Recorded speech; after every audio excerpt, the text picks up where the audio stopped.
Welcome to Shukla study point. आप सभी का स्वागत है आपके अपने YouTube channel Shukla study point में। मैं शिवम शुक्ला आप सभी दोस्तों का हार्दिक स्वागत करता हूं।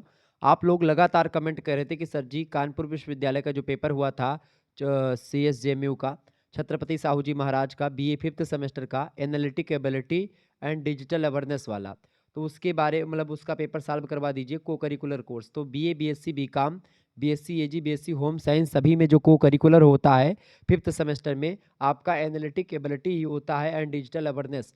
तो उसमें आपको बता दूं कि 100 ऑब्जेक्टिव प्रश्न आते हैं और उन सभी प्रश्नों को आपको करना होता है। यहाँ पर आप देखेंगे तो आपको कैसे हल करना होता है। रीजनिंग जो आती है बहुत ही टफ होती है, कभी कभी बच्चे कमेंट करते हैं, और कंप्यूटर वाले में आप लोग फंस जाते हैं। तो आखिरकार उसको कैसे हल करना है, पेपर कैसा आता है, कैसे प्रश्न आते हैं, बिल्कुल आपको चिंता करने की आवश्यकता नहीं है। एक यूनिवर्सिटी का और क्वेश्चन पेपर हुआ था, उसको भी मैंने सॉल्व करवाया था, और एक दूसरा क्वेश्चन पेपर है। बाकी मॉडल पेपर मैंने बहुत सारे दिए हैं और भी मॉडल पेपर भी मैं दे दूंगा, ठीक है। तो आइए अब हम 100 ऑब्जेक्टिव प्रश्नों को सॉल्व करने का प्रयास करते हैं। इस क्वेश्चन पेपर में 100 क्वेश्चंस दिए गए हैं, उनको मैं सॉल्व करने का प्रयास करता हूं, ठीक है। आपको बता दूं कि ये 100 क्वेश्चंस मैं चर्चा करूंगा। हालांकि इसमें से शायद 75 प्रश्न ही करने को लेकर के आपसे बोला गया था, ठीक है, ये बात ध्यान रखेंगे। हालांकि 100 क्वेश्चंस आपको यहाँ पर देखने होंगे, जो भी निर्देश दिया जाएगा आपकी यूनिवर्सिटी में वैसे ही आपको करना है। अब देखेंगे, इसको मैं बहुत ही बारीकी के साथ अध्ययन करते हुए सॉल्व करा के मतलब सॉल्व करते हुए चलूंगा, खुद सॉल्व करूंगा, उसके बाद में आंसर आएगा। तो ऐसे ही आपको अपने पेपर में सॉल्व करना है। आइए अब हम तीव्र गति से आगे बढ़ते हैं, ठीक है। देखिए, पहला प्रश्न आपकी स्क्रीन पर आ चुका है। अंग्रेजी वर्णमाला में दाईं ओर से 17वां अक्षर कौन सा होगा। अब या तो आपके पास, अगर आपके पास समय है तो ABCD आप कहीं पर रफ्तार में लिख लें, तो आप वैसे ही ढूंढ पाएंगे। लेकिन अगर आपको वो नहीं करना है, ट्रिक अपनानी है, तो ट्रिक से आप सीधे सीधे क्या करोगे, जो है, अगर राइट से दिया गया है, मैंने आपको बताया था राइट से 17वां दिया गया है, तो इसको अगर लेफ्ट से आपको निकालना, चूंकि लेफ्ट से ही अंग्रेजी वर्णमाला में लिखा होता है। आपने याद किया हुआ है कि 17वां नंबर पर कौन सा अक्षर आता है, क्यू आता है। लेकिन यहाँ पर ऑप्शन में क्यू है नहीं, क्योंकि राइट से दिया गया, लेफ्ट से तो आपका क्यू आता है 17 नंबर पर, तो क्यू होगा नहीं बिल्कुल, क्योंकि राइट से दिया गया। अब राइट से लेफ्ट में बदलने के लिए सीधे सीधे क्या होता है, 27 से आप माइनस करते हैं। जब 27 से आप घटाते हो तो 17 में से मतलब 27 में 17 घटा दो, 0 और 1, यानी 10 नंबर पर आप देखिए, 10 नंबर पर कौन आता है, जे आता है, ठीक है। 10 नंबर पर क्या आता है, तो जे करेक्ट आंसर हो जाएगा। तो लेफ्ट का हम देखेंगे 10वें नंबर पर जे आएगा। तो कुल मिलाकर के या तो वैसे आप देख लें, ठीक है, वैसे आप देखेंगे राइट से, तो सबसे पहले देखेंगे क्यू आपका मतलब जेड पहले नंबर पर आएगा, वाई दूसरे पर, फिर आप देखेंगे एक्स, फिर डब्ल्यू, ऐसे ऐसे गिनेंगे, तब जाकर के राइट से आपका जे तक पहुंचेंगे तो आपका 10 आएगा। वैसे मैंने आपको एक उल्टा सीधा क्रम बताया होगा कि ए का उल्टा जेड होता है, बी का उल्टा वाई होता है, सी का उल्टा एक्स होता है, डी का उल्टा डब्ल्यू, ई का उल्टा वी होता है, एफ का उल्टा यू होता है, जी का उल्टा टी होता है। जैसे आप ऐसे लिखें, ABCD एक तरफ से लिख करते यम तक चले जाएं, ठीक है, और यम तक, फिर उसके बाद में फिर नीचे दूसरी लाइन यन, और यन के बाद में देखें ABCD यहाँ तक यम तक चले आए, यल यम यन, फिर NOPQRST यहाँ पर जड़ तक लिखते चले जाएं। तो एक दूसरे के उल्टे होते हैं सब, ठीक है। अब इसमें अगर देखें, जो क्यू आपका मिला था राइट से क्यू, वो जे का उल्टा होता है। तो आप अगर ये उल्टा सीधा वाला जानते तो भी आपका ये हल हो जाता, यानी कि सी ऑप्शन इसमें जे करेक्ट आंसर था इस प्रश्न का, ठीक है। तो जे ऑप्शन इज राइट आंसर। तो आप लोग टिक लगा लीजिए। आपकी परीक्षा नहीं, राम मनोहर लोहिया की परीक्षा भी होने वाली है 2 तारीख को, एक है शायद, एक 4 तारीख को। लड़के लड़कियों की अलग अलग होती है, तो दोनों के लिए बहुत ही महत्वपूर्ण होगा राम मनोहर लोहिया के लिए। इसके अलावा और यूनिवर्सिटी की जो परीक्षा होने वाली, दीनदयाल उपाध्याय गोरखपुर विश्वविद्यालय हो गया, या अन्य विश्वविद्यालय जिनकी परीक्षा analytic ability and digital awareness की अभी नहीं हुई है, उनके लिए बहुत ही हेल्पफुल है, बहुत ही महत्वपूर्ण है। तो प्लीज़ वीडियो को अंत तक देख लीजिएगा, आपको बहुत ज़्यादा इन्फॉर्मेशन मिलने वाली है और आपको बहुत सारी ट्रिक जानने को मिलेगी इस वीडियो के माध्यम से। आगे देखेंगे, दूसरा क्वेश्चन आपकी स्क्रीन पर आ चुका है। अंग्रेजी वर्णमाला में दाएं से 10वें के बाएं 8वें स्थान पर कौन सा अक्षर होता है। मैंने आपको पूरी ट्रिक बताई थी दाएं बाएं वाला पूरा, कि जब भी दाएं बाएं हो तो बाएं बाएं अगर होगा, बाएं बाएं होगा तो माइनस होगा, ठीक है, माइनस बाएं, बाएं दाएं होगा तो प्लस दाएं, मतलब कि अगर आपको बाएं बाएं मिले या दाएं दाएं मिले, तो दाएं दाएं मिलेगा तो माइनस हो जाएगा, बाएं बाएं मिलेगा तो माइनस हो जाएगा। माइनस अगर बाएं बाएं है तो माइनस बाएं हो जाएगा, ठीक है। अगर दाएं दाएं है तो माइनस दाएं हो जाएगा, ये बात ध्यान रखें। बाकी अगर आपका बाएं एक है एक दाएं है तो आपका प्लस होगा, जैसे जो दिया अभी यहाँ पर देखें। जैसे आपको मैंने एक पहली क्लास बताई थी, उसमें अल्फाबेटिकल टेस्ट ही आपको बताया था, अंग्रेजी वर्णमाला परीक्षण जो है उसको बताया था। देखिए, दाएं से 10वां, दाएं से 10वां यानी राइट का 10वां हो गया, फिर अब बाएं है तो प्लस हमने लगा दिया, बाएं का लेफ्ट का यानी कि 8वां हो गया। अब देखें इसको जोड़ेगा तो प्लस होगा, क्योंकि बाएं और दाएं प्लस बाएं होता है, दाएं और बाएं प्लस दाएं होता है, ये बात ध्यान रखेंगे। अब इसका मतलब क्या है, अब देखें यहाँ पर राइट पहले हो जाएगा, क्योंकि राइट पहले है तो जो पहले होगा वही आएगा। अब राइट पहले 10 और 8 जोड़ देंगे कितना हो जाएगा, 18 हो जाएगा। यानी हमको राइट से 18वां अंक प्राप्त करना है। अगर आपको इसे पता है कि 18 नंबर पर क्या होता है, 18 नंबर पर आपका क्या होता है, 18 नंबर पर तो आपका क्या होता है, आर होता है। आर का उल्टा क्या होता है, आई होता है, तो वैसे आपको पता चलेगा कि आई होता है इसका। लेकिन अगर आर का मतलब राइट से 18 दिया है तो इसको लेफ्ट से निकालने के लिए क्या हो गया, 27 से आप 18 को माइनस करेंगे, सीधा सीधा आप माइनस करेंगे। यहाँ पर हो जाएगा 17, 17 में से 8 गए कितना होता है, 9 8 17, यहाँ पर एक बचा, एक कट गया यानी 9 बचा। 27 में से 18 घटाएंगे तो 9 बचेगा। 9 नंबर पर आपका क्या आता है, आई आता है, तो आई ऑप्शन नंबर इसका आई करेक्ट आंसर हो जाएगा। ठीक है, ये बात ध्यान रखेंगे। समझ रहे ना, इतना तो जान ही रहे होंगे कि आई वाई क्या होता है, मतलब कि आई कितने नंबर पर आता है, जे कितने नंबर पर आता है। तो जे 26 पर, देखिए 1 से लेकर के 26 नंबर तक जो है पूरा अल्फाबेटिकल मतलब अल्फाबेट होता है अंग्रेजी का। तो ए जो होता है 1 नंबर पर होता है, बी आपका 2 नंबर पर होता है, सी आपका 3 नंबर पर होता है, डी आपका 4 नंबर पर होता है। ऐसे ही आपका जेड जो होता है वो 26 नंबर पर होता है, वाई आपका 25 नंबर पर, एक्स 24 नंबर पर। ऐसे आपका गिनती करके सीधे चले जाइए, वही होता है। ठीक है, तो लेफ्ट से लिखा होता है ABCD, लेकिन अगर राइट से दिया गया तो 27, यानी 27 से अगर आप घटा देंगे तो आपका लेफ्ट से निकल आएगा, राइट से होगा तो। और लेफ्ट से ही हमेशा अंग्रेजी वर्णमाला का अक्षर पूरा लिखा होता है। क्लियर, ये बात ध्यान रखेंगे। और ना ही तो अगर आपको ये सब नहीं तिकड़मबाजी करनी है तो सीधे सीधे अपना ABCD पूरा लिख डालो। अगर ABCD आपने पूरा लिख लिया और फिर यहाँ से लेफ्ट से अगर पूछे तो लेफ्ट से आप पूछो कि चौथा अक्षर हो गया, लेकिन वो उसमें आप भ्रमित हो जाओगे बहुत। और राइट से अगर सीधे पूछे, इससे पहला प्रश्न आपसे पूछा गया था कि राइट से बताओ 17वां अक्षर क्या होगा, तो आप जेड से लेकर के शुरू करते, 17 नंबर पर जो आता वही आपका हो जाता। 17 नंबर पर आपका क्या आता, जे आता, वही हो जाता। तो उसका करेक्ट आंसर क्या दूसरे का, आई, बी ऑप्शन इसका राइट आंसर होगा। तीसरा प्रश्न, एक ग्रुप में 80 लोग हैं, 30 लोग पुरुष हैं, तो महिलाओं का परसेंटेज क्या होगा। बहुत ही बढ़िया प्रश्न है। यहाँ पर अंग्रेजी में भी लिखा हुआ है, तो अंग्रेजी वाले जो हमारे छात्र छात्र हैं वो अंग्रेजी में देखते हुए चलेंगे। देखिए एक ग्रुप में 80 लोग हैं, तो कुल मिलाकर के टोटल कितने हैं, 80 लोग हैं। अब 30 लोग इसमें से पुरुष हैं, कितने लोग पुरुष हैं, 30 लोग जो है वो पुरुष हैं। तो आपसे क्या पूछा गया है, महिलाओं का परसेंटेज कितना है, महिलाओं का परसेंटेज क्या है, ये प्रश्न आपसे पूछा गया है। तो सीधे सीधे आप ऐसे निकालें, 30 लोग पुरुष हैं, ठीक है, 30 लोग पुरुष हैं, तो 50 लोग आपके क्या हो गए, 30 लोग अगर पुरुष हैं तो आपके 50 लोग इसमें से सीधे सीधे अगर दिया है तो 30 लोग क्या हैं, पुरुष हैं, तो 50 लोग आपकी महिला हो गई। वैसे महिलाओं का मतलब संख्या निकाला है कि 50 महिलाएं हैं और 30 पुरुष हैं। अब परसेंटेज निकालना है तो 50 पुरुष हैं किसमें, किसमें 50 महिलाएं किसमें, 80 लोगों में 50 महिलाएं, तो 80 नीचे हो जाएगा, गुणे 100 कर दीजिए, आपका निकल आएगा। 0 0 काट दीजिए, ठीक है।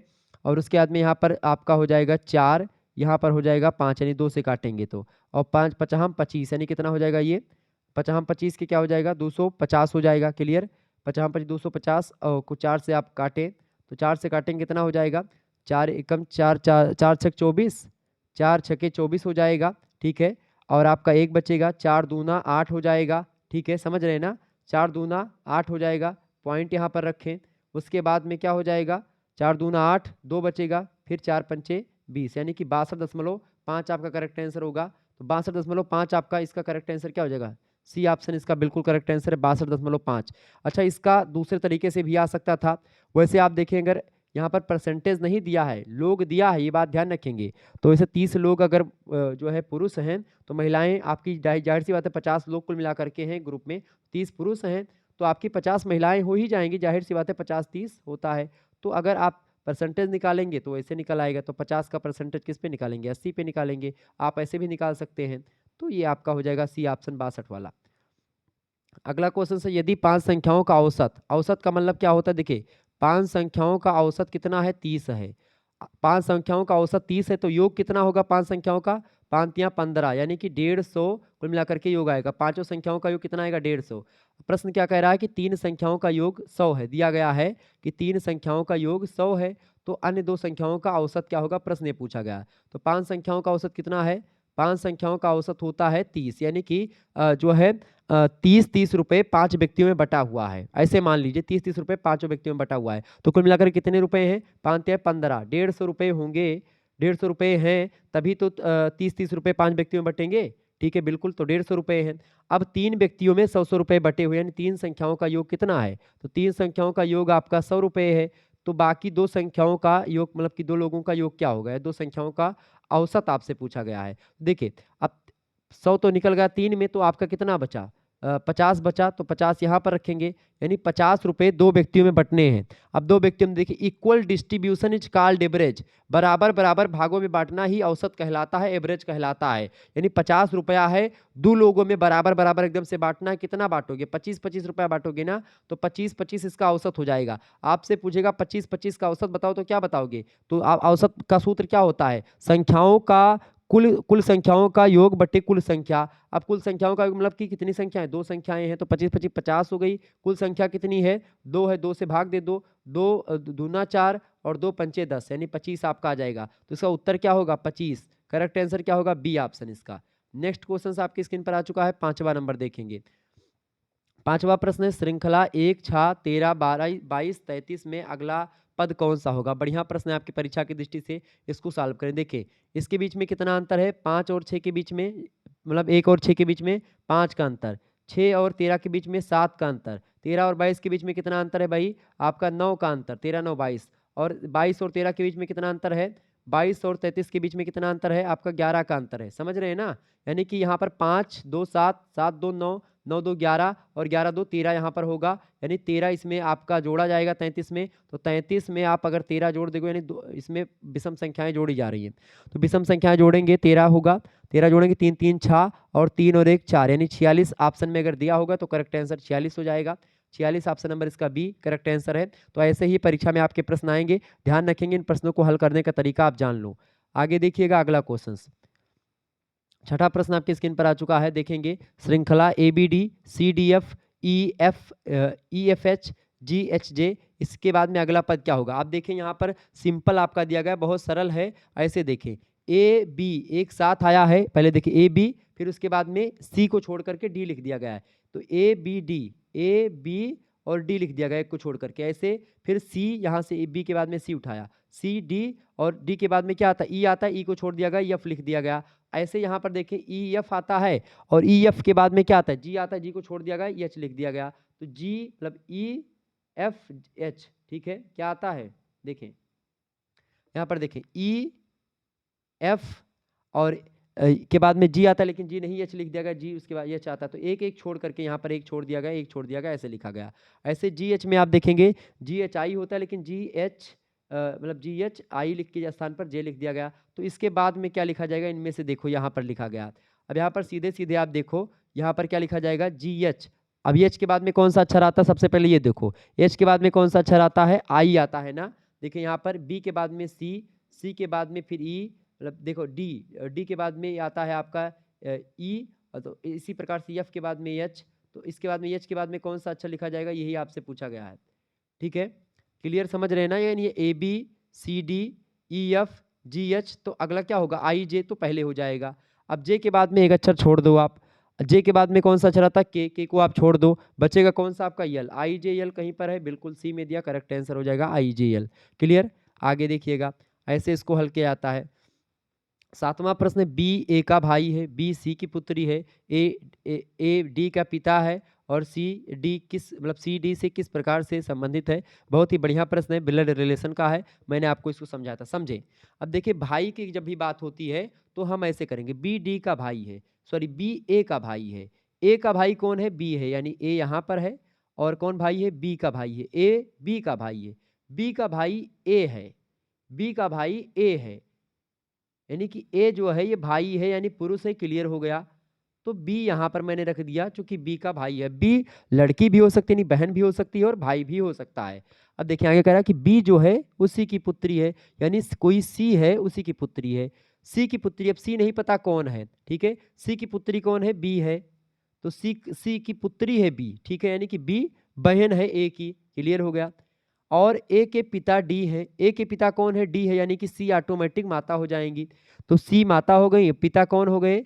डी जो हो गए वो ए के पिता हैं। अब जब ए के पिता होंगे और चूंकि ए बहन है, मतलब ए भाई है बी का और बी बहन है ए की, तो भाई इसकी भी पुत्री हो गई, यानी कि ये बी और ए आपस में भाई बहन है। और सी और डी आपस में पति पत्नी, उन्हीं के पुत्र हैं। प्रश्न क्या कह रहा है कि सी डी से किस प्रकार, सी डी से कैसे संबंधित है, तो सी डी से कैसे संबंधित है, सी डी की पत्नी है, ठीक है, सी डी की पत्नी है। अगर पूछता डी सी से कैसे संबंधित है तो डी पति होता, तो पति नहीं लगेगा यहाँ पर। सी डी से किस प्रकार संबंधित है, यानी सी पत्नी है डी की। ऑप्शन नंबर इसका ए करेक्ट आंसर हो जाएगा, पत्नी, वाइफ इज राइट आंसर, ए।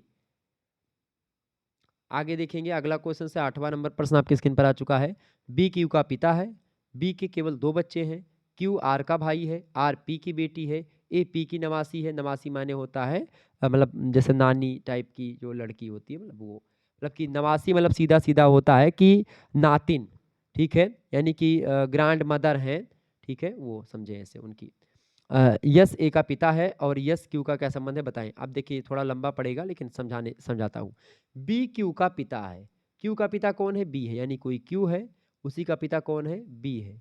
तो बी पिता है, क्लियर हो गया। अब इसकी कोई माता होगी, वो भी मैं यहाँ पर क्लियर कर दे रहा हूँ, ठीक है। बी के केवल 2 बच्चे हैं, ये भी क्लियर है कि बी के केवल 2 बच्चे हैं, यानी एक तो क्यू हो गया, एक कोई और है।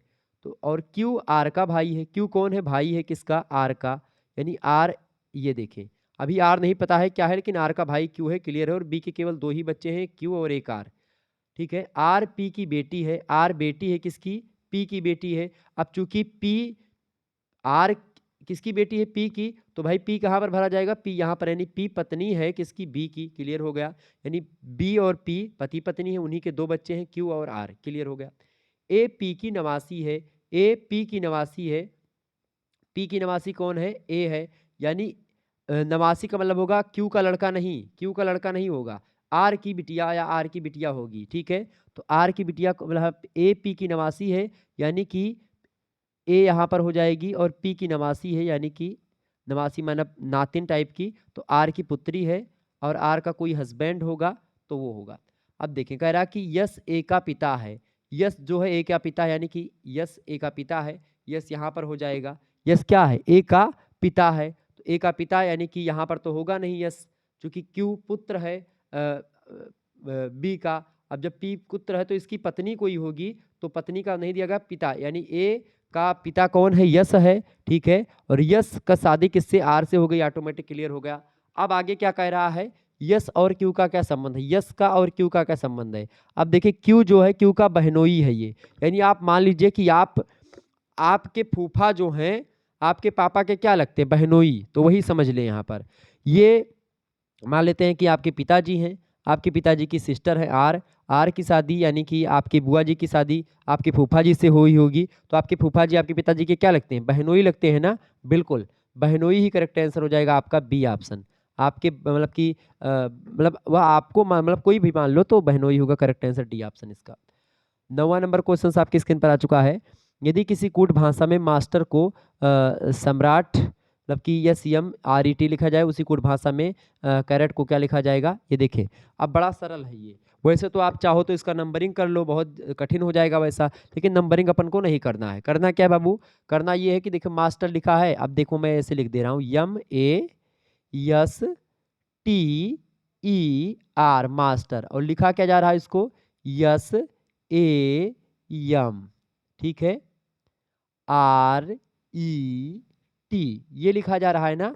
तो बहुत ही सरल है। अब इसमें करा क्या गया है इसको पहले समझते हैं। इसमें करा ये गया है कि देखिए यहाँ पर 3 ये कर लो, 3 जोड़ा ये बना लिया है, यहाँ पर यस को यस इधर कर दिया गया है, यम को इधर कर दिया गया, और ए बीच में ही है, ठीक है, यानी इस तरीके से लिखा गया। ऐसे ही टी इधर कर दिया गया, आर इधर कर दिया गया, और बीच में ई लिखा है वैसे।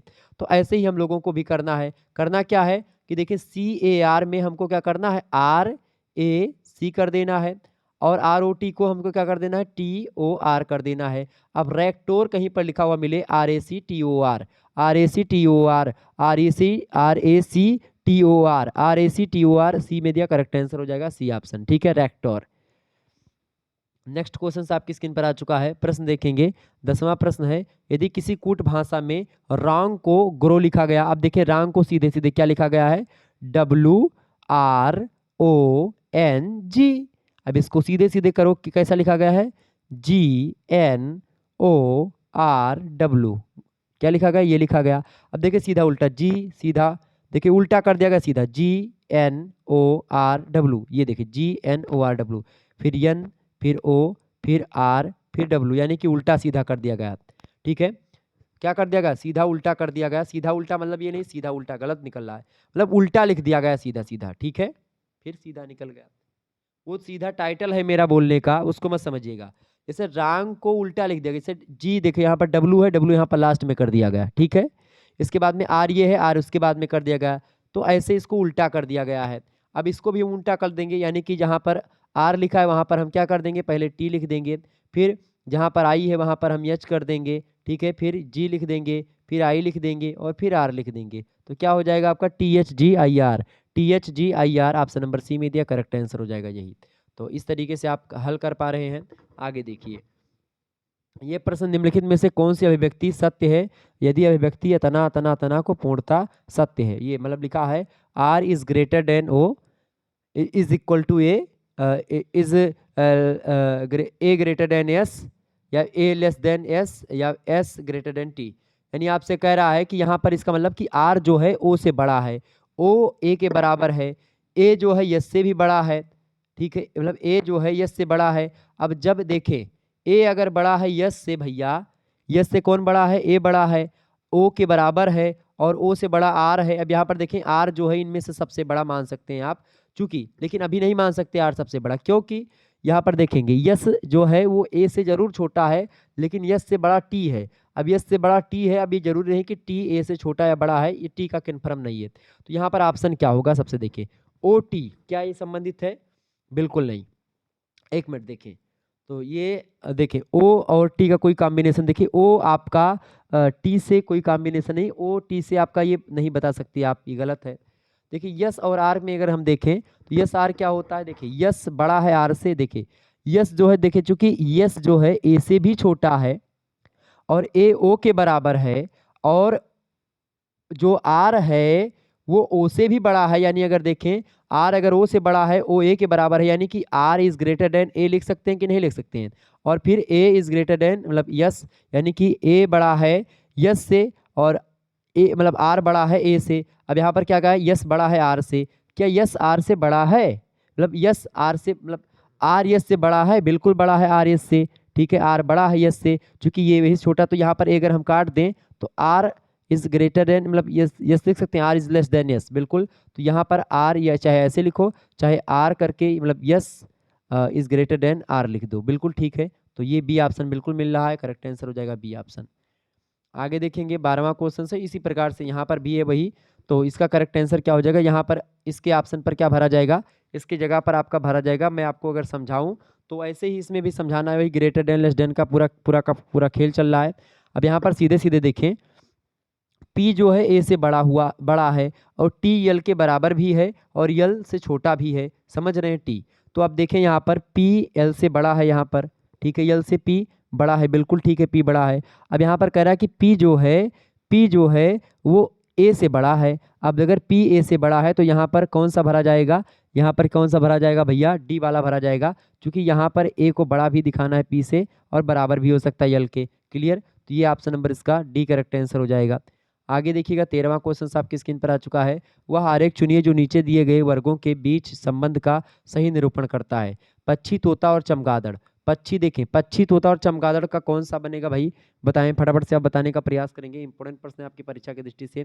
13वां प्रश्न आपकी स्क्रीन पर आ चुका है, देखें 13वां प्रश्न आपका क्या करेक्ट आंसर हो जाएगा? देखें पक्षी, तोता और चमगादड़। देखें अगर मैं आपको बताऊं पक्षी, तोता और चमगादड़ का जो सही ग्राफ बनेगा, देखिए पक्षी जो होंगे, तोता और चमगादड़ दोनों पक्षी हैं, तो यहाँ पर ये तो होगा नहीं, क्योंकि यहाँ पर अगर आप पक्षी यहाँ पर रख देंगे या पक्षी यहाँ पर रख देंगे तो चमगादड़ अलग हो जाएगा एकदम से, तो पक्षी के अंतर्गत चमगादड़ को होना चाहिए, समझ रहे हैं? यानी आप देखें यहाँ पर अगर हम आपको पक्षी यहाँ पर बीच में यहाँ पर पक्षी कर दें, ठीक है, तो इधर चमगादड़ भी हो जाएगा और इधर तोता भी हो जाएगा। यदि तोता भी पक्षी है और चमगादड़ भी पक्षी है, तो यहाँ पर देखेंगे कुछ तोता आपका यहाँ पर पक्षी हो जाएगा, यहाँ पर कुछ चमगादड़ भी पक्षी हो जाएंगे। क्लियर? समझ रहे हैं?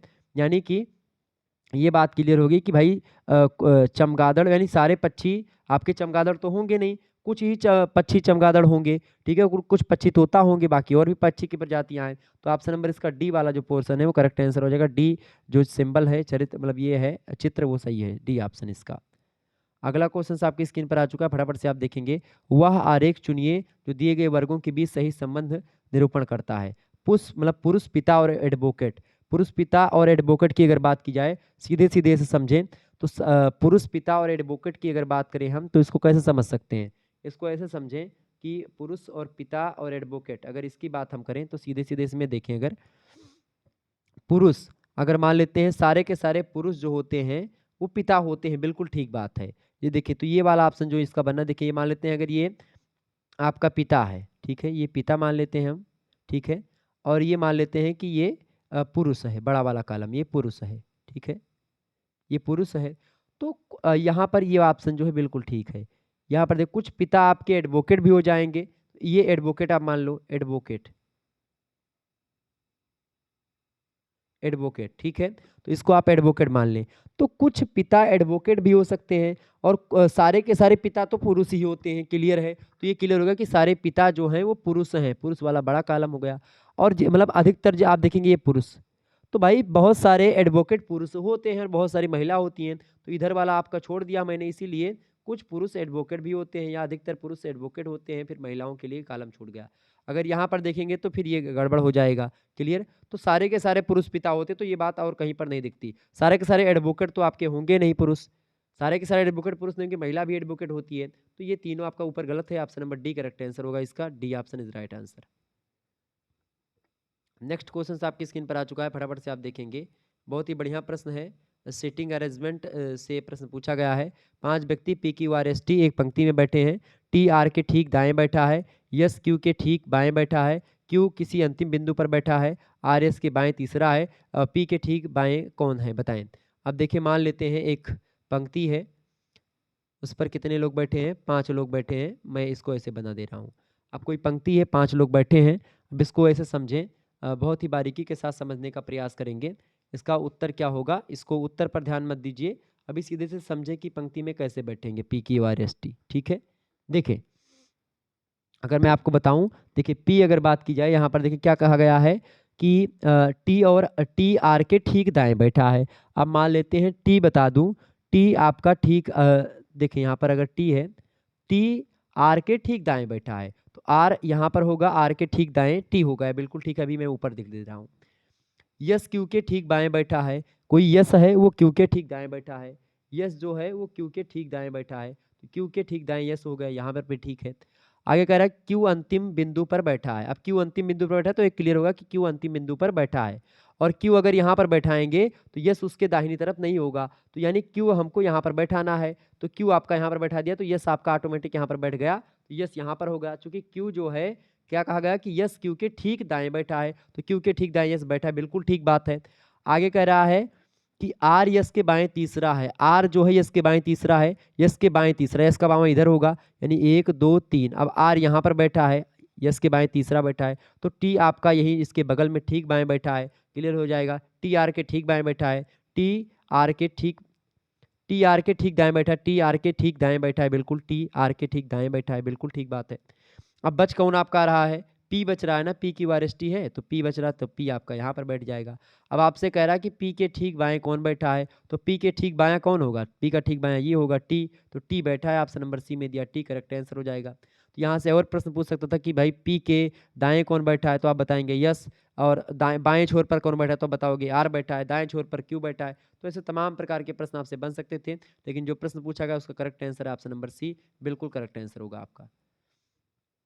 आगे देखिएगा, 16वां क्वेश्चन आपकी स्क्रीन पर आ चुका है। 5 विद्यार्थी हैं, ए बी क्यू, मतलब वही फिर आपका पंक्ति वाला आ गया। ऐसे देखिए, इसको सजाते हूँ मैं, ये कोई मतलब A B C D E एक पंक्ति में बैठे हैं, डी ई के बाएं, मतलब डी ई के दाएं बैठा है। अब ऐसे देखें, डी ई के दाएं बैठा है, तो डी जो है ई के दाएं बैठा है, यानी कोई ई है, मैं वैसे मान ले रहा हूँ। ई के दाएं कौन बैठा है? ई के दाएं, ई का दायां कौन होगा? ये होगा, डी बैठा है, ठीक है।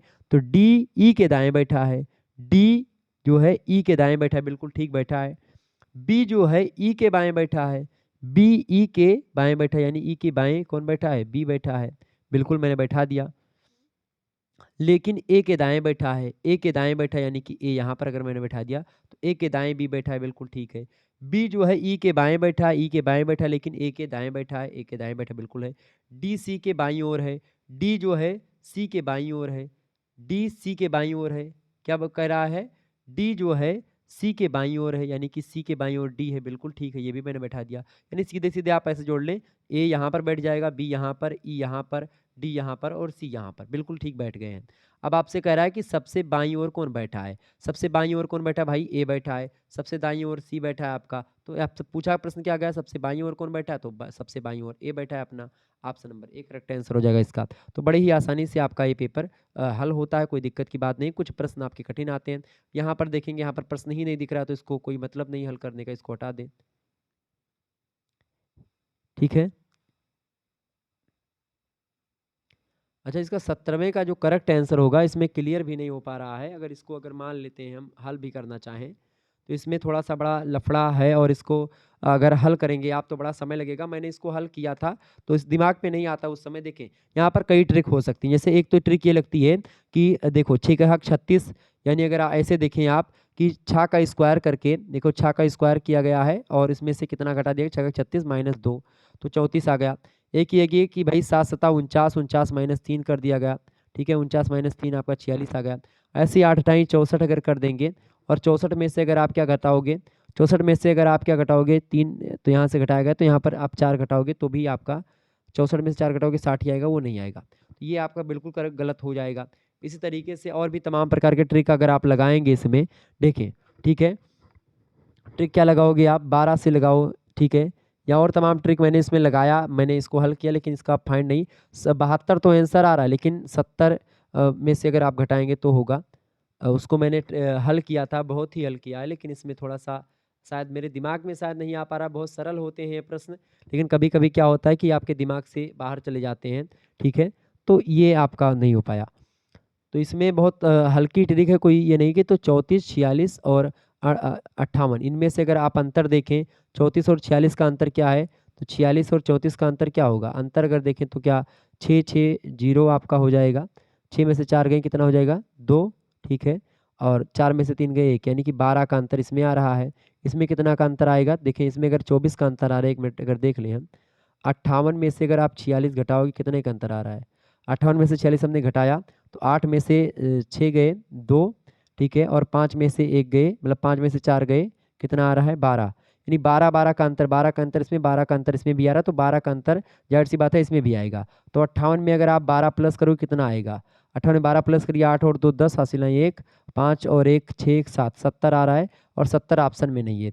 मेरे हिसाब से यहाँ पर 70 होगा। अगर इसको हल करेंगे तो 70 अगर आप बी लगाएंगे तो करेक्ट आंसर हो जाएगा 70।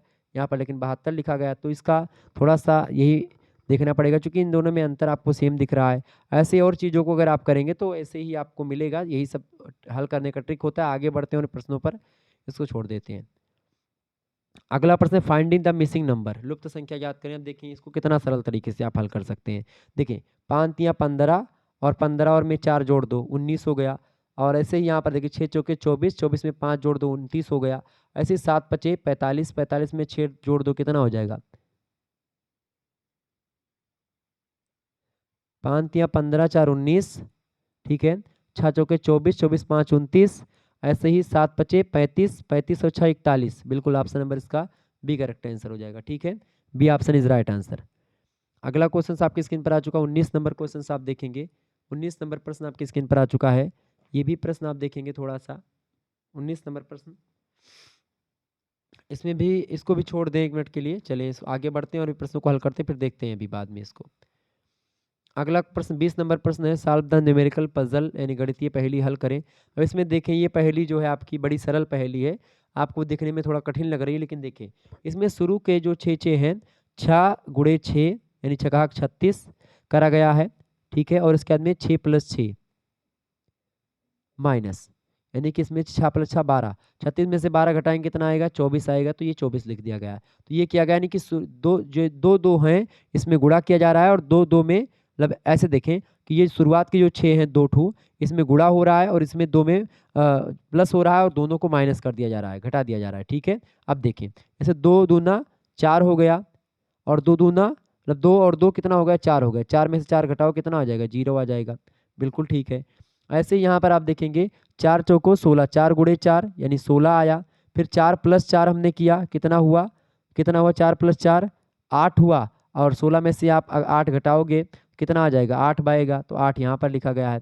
ऐसे ही यहाँ पर होगा 8 × 64 यानी 64 हो गया, गुणा किया 8 8 और 8 कितना होता है 16, घटा दो कितना आएगा, 14 में से 6 गए, 8 6 14 होता है, 6 बचा 5, यहाँ पर बचा 5 में से 1 गई, 4 5 में से 1 गई कितना होता है 4, 48 कहीं पर दिया गया, 48 सी ऑप्शन में दिया गया, करेक्ट आंसर हो जाएगा सी ऑप्शन 20वें का, बिल्कुल करेक्ट आंसर है। तो ऐसे ही आपको हल करना होता है, ये बात ध्यान रखेंगे। आगे देखिएगा, अगला क्वेश्चन आपकी स्क्रीन पर आ चुका है, फटाफट से देखेंगे। बहुत ही महत्वपूर्ण प्रश्न है। कुछ वन्यजीव रिजर्व हैं, कुछ वन्यजीव जो हैं रिजर्व हैं, और सभी भूमि वन हैं, कुछ रिजर्व वन नहीं है। अब यहाँ पर देखें, बढ़िया प्रश्न आपसे पूछा गया है। कुछ वन्यजीव रिजर्व हैं, यानी मान लेते हैं ये वन्यजीव है, तो कुछ वन्यजीव जो है रिजर्व है, मान लेते हैं रिजर्व हो गए। ठीक है, ये वन्यजीव है, वन्य जीव, कुछ वन्यजीव रिजर्व है लेकिन सारे वन्यजीव रिजर्व नहीं है। ठीक है, और सभी भूमि वन है, ये बताएगा सभी भूमि वन है, तो बिल्कुल सभी भूमि वन है, और ये रिजर्व वाला है एरिया, सभी भूमि वन है, तो ये सभी भूमि मान लेते हैं, ये सभी भूमि वन है, वन के अंदर है। कुछ रिजर्व वन नहीं है, कुछ रिजर्व वन नहीं है, यानी अब इसमें से अगर देखें रिजर्व वाला पोजीशन, तो कुछ रिजर्व वन नहीं है, यानी यहाँ से अगर यहाँ से जाएगा ये इस तरीके से बन जाए, कुछ रिजर्व वन नहीं है, बिल्कुल छोड़ दें उसको। तो यानी कह रहा है कि सभी भूमि कभी रिजर्व नहीं हो सकती हैं। क्या सभी भूमि कभी रिजर्व नहीं हो सकती हैं? बिल्कुल सभी भूमि कभी रिजर्व नहीं हो सकती, ये भी ठीक बात है। कुछ रिजर्व वन है, कुछ रिजर्व वन है, तो इसका करेक्ट आंसर क्या हो जाएगा?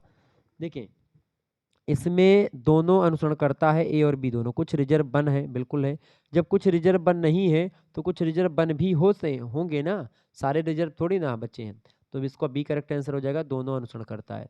अगला प्रश्न 22 नंबर, सभी केक आइसक्रीम है, यानी कि मान लेते हैं एक केक है, केक है, सभी केक आइसक्रीम है, ये आइसक्रीम हो गया, ICE आइसक्रीम हो गया।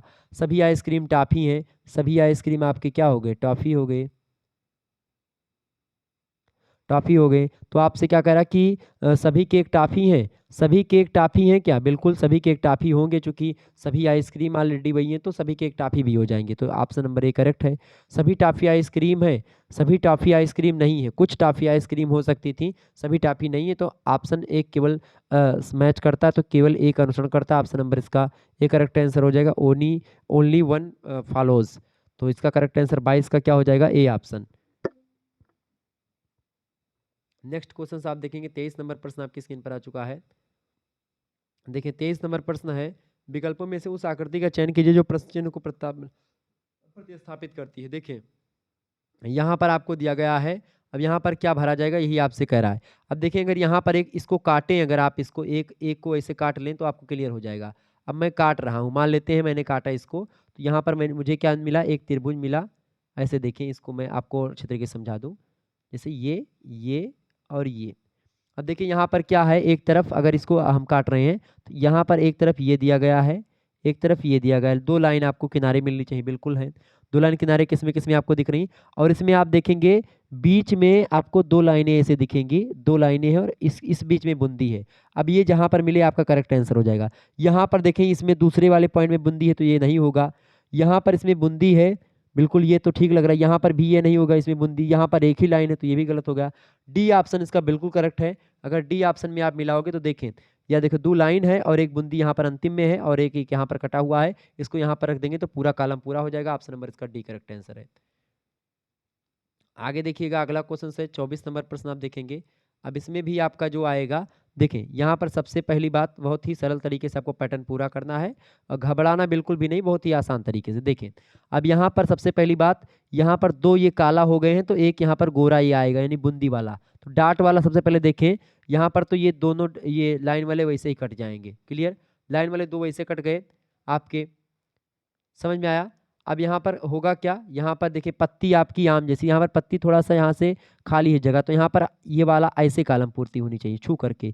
ये देखिए ऐसे एकदम से छू करके हो रही है, ये बूंदी वाला यहाँ बूंदी वाला आ रहा है, बिल्कुल ठीक आपका यही है, ए ऑप्शन वाला करेक्ट आंसर क्या हो जाएगा इसका, ए option is right answer. Next question आप देखेंगे, अगला प्रश्न आपकी स्क्रीन पर आ चुका है। 25 नंबर क्वेश्चन है, दिए गए चित्र में कितने त्रिभुज हैं। देखिए त्रिभुजों को गिनने के लिए सबसे सरल तरीका, इस प्रकार के त्रिभुजों को गिनने का एक तरीका ये होता है, ट्रिक होती है कि इसे मान लेते हैं जितने त्रिभुज दिए गए हैं, देखिए एक जितने लाइन दिए गए हैं, इसे मान लेते हैं, मैं एक ट्रिक बताता हूँ ऐसे, ये त्रिभुज है, ये अगर मैं सरल तरीके से बताऊं तो ऐसे त्रिभुजों में 1 2 3 होता है, 1 2 3। अब इसको क्या करोगे, 1 + 2 + 3 आप जोड़ दो तो इतने त्रिभुज हो जाएंगे, क्लियर है। 2 1 3 3 3 6, इस त्रिभुज में 6 त्रिभुज हैं। कैसे इसको ज्ञात करना है आपको देखना।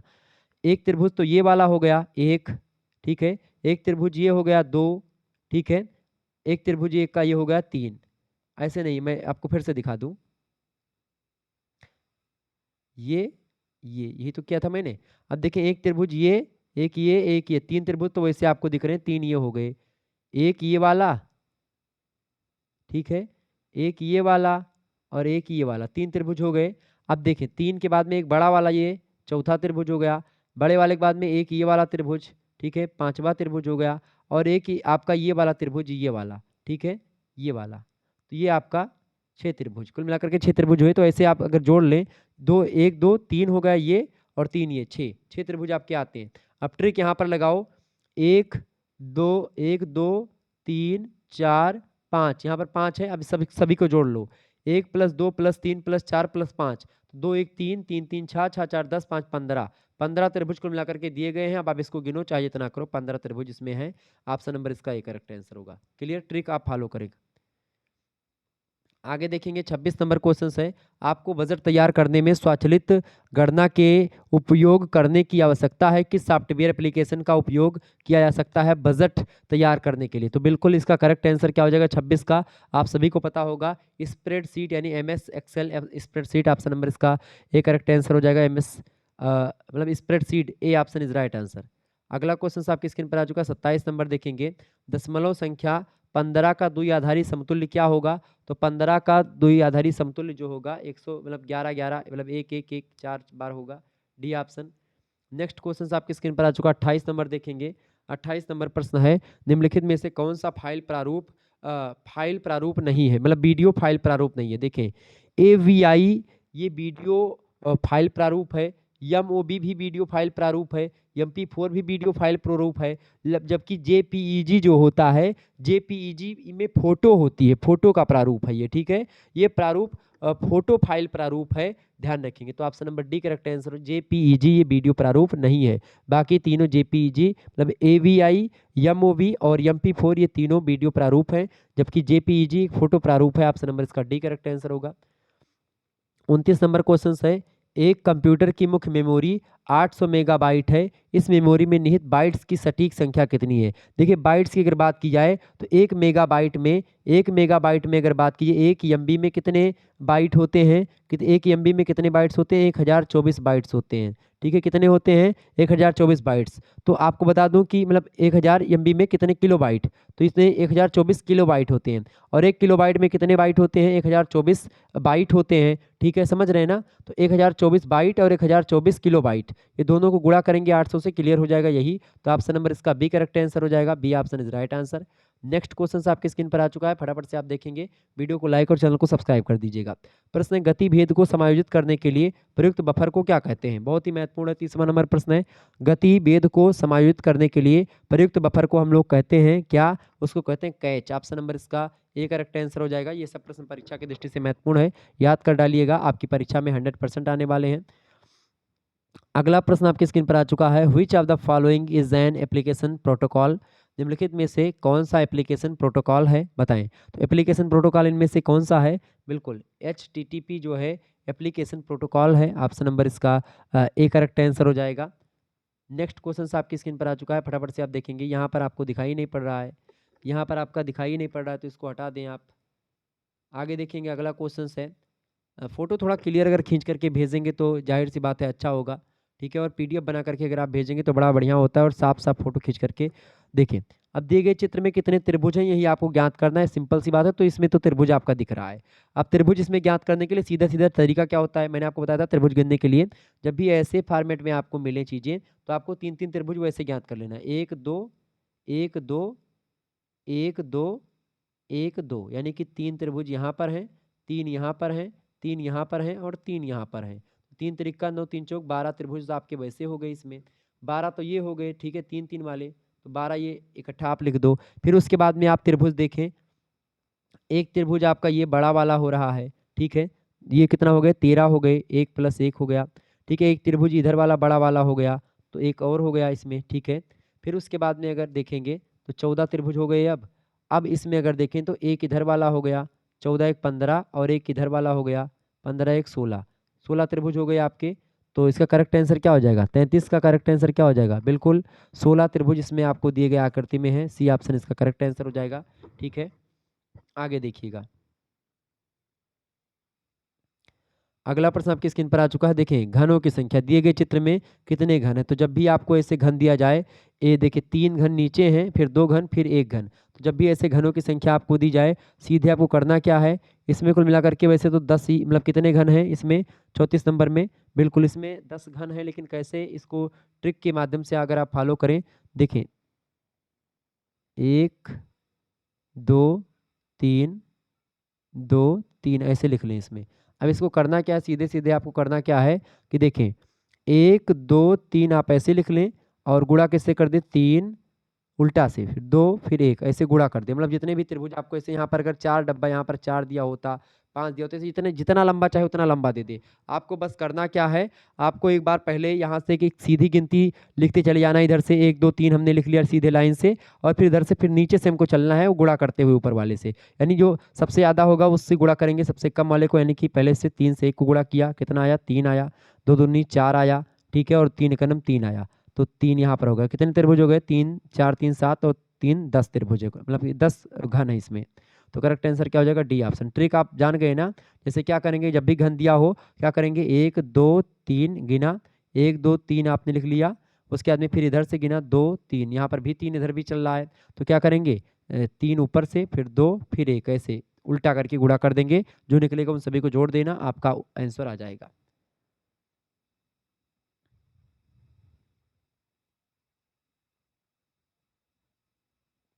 अगला प्रश्न आपकी स्क्रीन पर आ चुका 35 नंबर क्वेश्चन है। निम्नलिखित में से कौन सी आकृति प्रश्न में दी गई आकृति को मोड़कर बनाई जा सकती है। देखिए इसको मोड़ करके अगर बनाएंगे तो देखें, इसको मोड़ेंगे अगर तो 2 और 6 आपस में एक दूसरे के, देखें अगर इसको मोड़ेंगे अगर हम इसको, तो 6 और 1 जो होगा वो दब जाएगा, तो 6 1 दब जाएगा। फिर अगर इसको और इसको मोड़ेंगे तो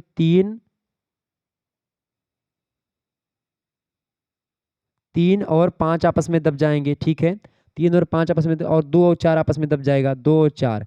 तो अगर आपको देखें इसमें से, अब देखें इसमें क्या होगा कि अब इसमें अंदाजें कि भाई जिसमें भी 1 5 4 अगर कहीं पर दिख रहा है, 1 5 4, चारों ऑप्शन में 1 5 4 दिखा हुआ है, 3 मतलब 2 3 6, 2 3 6 कहीं पर दिख रहा है, 2 3 6,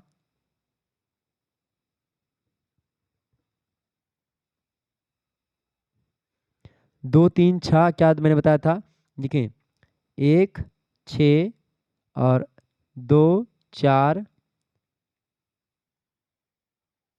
3 5, तो कहीं पर भी अगर आपको ऐसा दिखे तो आप देखें 1 2 3 भी दिख रहा है तो भी करेक्ट आंसर हो जाएगा। 6 4 5 अगर दिख रहा है तो भी 6 4 5, 6 4 5 नहीं दिख रहा है, 1 2 3 दिख रहा है तो बिल्कुल ए ऑप्शन करेक्ट आंसर हो जाएगा। ये उल्टा हो सकता है इसका, ठीक है, क्योंकि ए का उल्टा 6 पे हो जाएगा, 2 का 4 हो जाएगा उल्टा, ठीक है, और 5 का आपका 3 उल्टा हो जाएगा, और 1 का 6 हो जाएगा, बिल्कुल ठीक है, करेक्ट आंसर आपका इसका ए करेक्ट आंसर हो जाएगा। नेक्स्ट क्वेश्चन आपकी स्क्रीन पर आ चुका है। प्रश्न है 6 के विपरीत कौन सी संख्या होगी इनमें से। अब देखें पासा अगर इसमें देखें पासे में, तो 6 के विपरीत कौन सी संख्या आएगी। यहाँ पर देखेंगे पासे में दो दो अंक समान है आपके, देखिए मतलब एक अंक इसमें समान है। अगर इसमें से हम देखें 4 इसमें कॉमन है, 4 इसमें कॉमन है, तो 4 4 6 5 क्लॉकवाइज चलेंगे, फिर 4 1 2। अब इसमें देखें और एक पासा और आपका दिया गया, इसमें भी कौन सा अंक बराबर है, इसमें एक जैसा दिख रहा है, इनमें कौन सा अंक, देखें 4 इसमें भी है, तो 4 इसमें भी आपको दिख रहा है, तो 4 5 2 और 4 1 6। अब देखें 2 6 का उल्टा हो गया इसमें, अब 5 1 का उल्टा हो गया, समझ रहे हैं।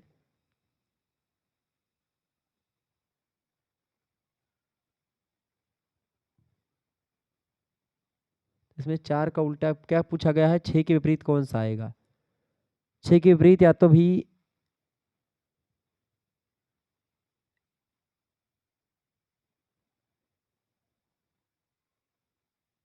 1 मिनट के लिए इसको देखें। अगर इसमें देखें 6 4, इसका करेक्ट आंसर क्या हो जाएगा? इसमें देखें 36 का करेक्ट आंसर क्या होगा भाई? 6 का उल्टा 4 हो सकता है इसमें, क्योंकि आप देखें अगर इसमें पासे में देखें तो 2 पासा एकदम से एग्जैक्ट दिख रहा है। देखिए यहाँ पर 4 6 और 5 ऐसे लिखें, फिर देखें 4 1 और 4 1 और 6, 6 का उल्टा 1 भी हो सकता है।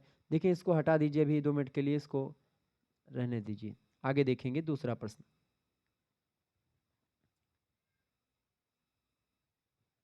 अब इसमें देखिए क्या क्या होगा, इसमें देखिए 2 जीरो हैं।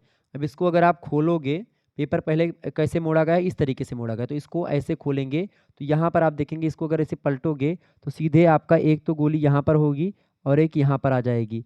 अब इसको ऐसे पलटोगे इधर वाला तो एक गोली यहाँ पर हो जाएगी, एक यहाँ पर, ठीक है। और इसको फिर आप वैसे खोलोगे तो एक गोली यहाँ पर, एक गोली यहाँ पर।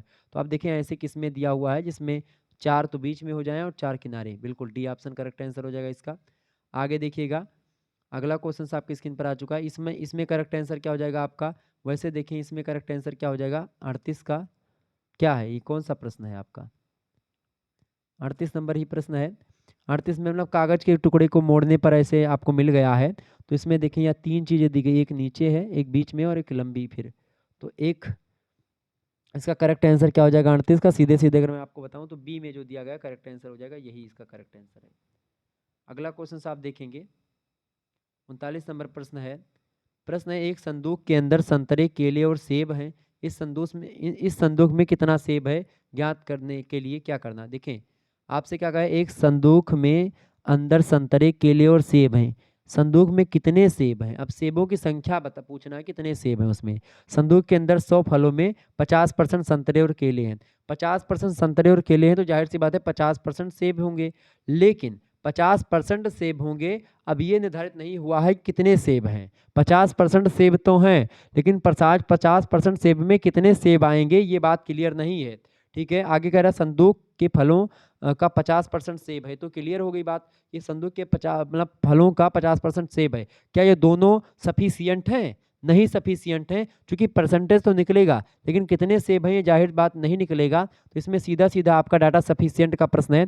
केवल एक डाटा पर्याप्त नहीं, केवल 2 डाटा। देखिए दोनों डाटा उत्तर देने के लिए नहीं, तो यहाँ पर होगा दोनों कथन ए और बी डाटा अपर्याप्त हैं उत्तर देने के लिए, गलत है। तो इसका करेक्ट आंसर क्या हो जाएगा?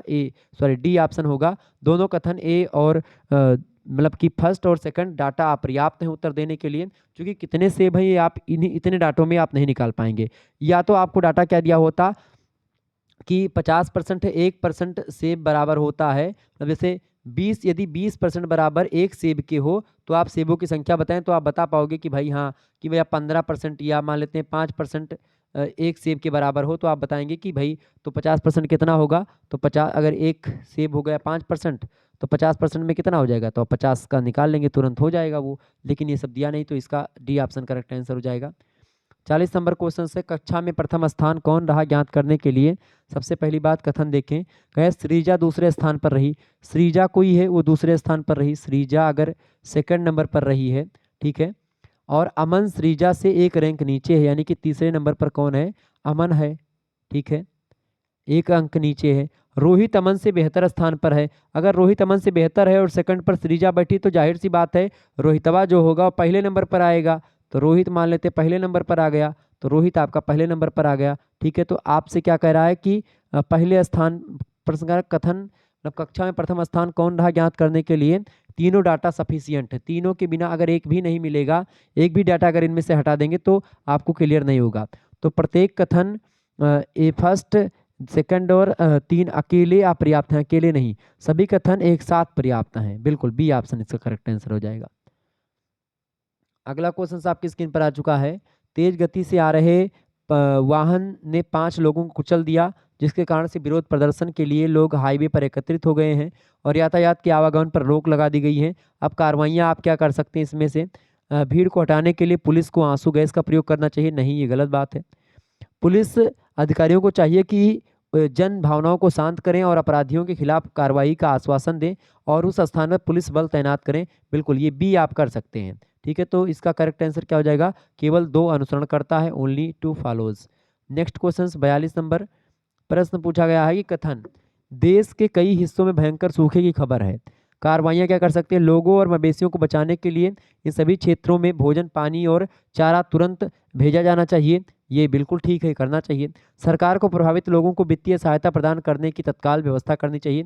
ये भी ठीक है। दोनों कथन इसमें के लिए कार्रवाई सही है, यानी कि आप या मतलब कि ये लगा दें 1 और 2 दोनों का अनुसरण करना चाहिए। D option is right answer. अगला प्रश्न 43 नंबर आपका प्रश्न देखेंगे। कंपनी के निर्यात पर कोई निर्णय लेने से पहले कृपया मुझसे सलाह लें। कृपया मुझसे सलाह लें। कंपनी के निर्यात पर कोई भी निर्णय लेने से पहले कृपया मुझसे सलाह लें। ये आपको दिया गया कथन। ठीक है, कंपनी से निर्यात मतलब कंपनी से कोई निर्यात, मुझसे यदि आप मुझसे परामर्श नहीं करते तो आप गलत निर्णय ले सकते हैं। ये अनुमान क्या हो सकता है? अनुमान में सही फैसला लेना जरूरी है। बिल्कुल, यदि आप मुझसे परामर्श नहीं करते हैं तो आप गलत निर्णय ले सकते हैं। हो सकता है ये भी फर्स्ट और सेकंड दोनों इसका करेक्ट आंसर हो जा सकता है।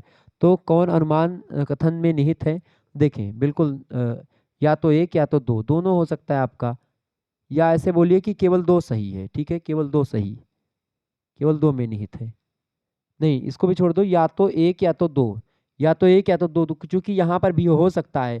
क्योंकि देखिए निर्णय ले सकते हैं, कैन का बात है तो यहाँ पर भी हो सकता है, कोई उसमें वो दो राय नहीं। और यहाँ पर सही फैसला लेना जरूरी तो एकदम से फैक्ट है। लेकिन या तो 1 या तो 2, बिल्कुल आपका सी ऑप्शन यहाँ पर मेरे हिसाब से करेक्ट आंसर हो जाएगा। आगे देखिएगा, अगला प्रश्न है। मंत्री जी ने कानपुर के में अपने समस्त कार्यक्रम रद्द किए और वायु मार्ग से राजधानी चले गए। एक समाचार, ये एक समाचार है। तो कानपुर और राजधानी के बीच वायु संपर्क है, इससे ज्ञात होता है क्या? तो मंत्री जी कानपुर में अपने समस्त कार्यक्रम करके वायु मार्ग से राजधानी चले गए। तो राजधानी और वायु मार्ग में संपर्क मतलब वायु मार्ग संपर्क है, तो बिल्कुल क्लियर हो गया। ऐसे समाचार हमेशा मुख्य शीर्षक होते हैं। हाँ, ये भी सही बात है।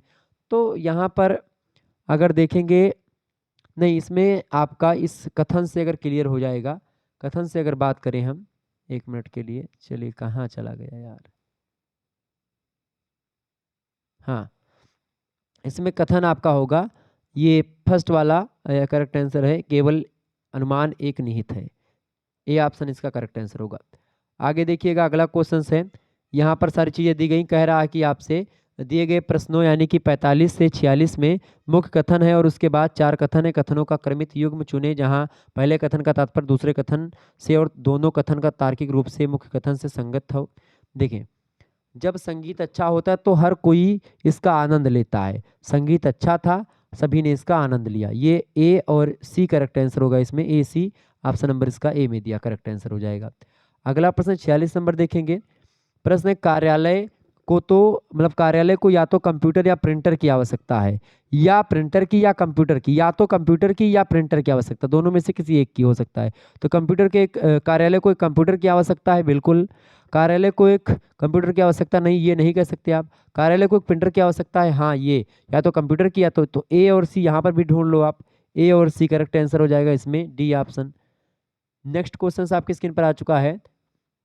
47 नंबर प्रश्न, लुप्त संख्या ज्ञात कीजिए। लुप्त संख्या ज्ञात कीजिए भैया। 47 का करेक्ट आंसर क्या हो जाएगा? बढ़िया प्रश्न है, आपकी परीक्षा की दृष्टि से आ चुका है। लुप्त संख्या ज्ञात कीजिए 47। 47 का करेक्ट आंसर क्या हो जाएगा? लुप्त संख्याओं को ज्ञात करें। यहाँ पर कैसे संख्या ज्ञात की जा रही है देखें। 4 चौको 4 का स्क्वायर करके 4 माइनस कर दिया गया, 12 आ गए। 4 चौको 16 माइनस 4 12। 6 का स्क्वायर करके 6 का 36 माइनस 6 आपका 30 आ गया। 2 दूना 4, 4 माइनस 2 2, बिल्कुल ठीक है। 8 का स्क्वायर करिए, 8 टाइम 64 हो जाएगा। 64 में से 8 आप घटा दीजिए, कितना आएगा? 64 में से 8 8 8 आप घटाओगे 56 हो जाएगा। 56 और 8 कितना होता है? 64, बिल्कुल करेक्ट आंसर। ठीक है, सी ऑप्शन 56। अगला क्वेश्चन से 48 नंबर प्रश्न आपकी स्क्रीन पर दिया गया कि चित्र में कितने वर्ग हैं। चित्र में कितने वर्ग हैं भाई? इसको ज्ञात करने के लिए एक ट्रिक आपकी होती है। जैसे यहाँ पर लिखें 1 2 3 4, 1 2 मतलब एक यहाँ पर है, 2 3 4। अब इसको क्या करेंगे आप, सीधे सीधे सीधे सीधे क्या होता है इसमें, 1 गुणे 2, फिर 2 गुणे 1 गुणे 1, 2 गुणे 2, ठीक है, 3 गुणे 3, 4 गुणे 4, 4 चौको 16, 3 तिरिका 9, ठीक है, 2 दूना 4 और 1 ये 4 1 5, 5 4 9, 9 और 16 कितना होता है, 16 और 9 कितना होता है 25। तो इसमें 25 त्रिभुज आपको मिल जाएंगे। 25 वर्ग ऑप्शन नंबर इसका बी करेक्ट आंसर हो जाएगा। ठीक है, 25 वर्ग इज राइट आंसर। 48 का करेक्ट आंसर क्या हो जाएगा, 48 का सी ऑप्शन 25, सॉरी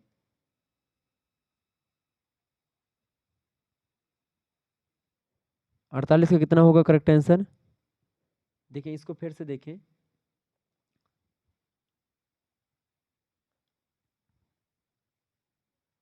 अगर इसको एक ट्रिक के माध्यम से देखें, ऐसे 1 2 2,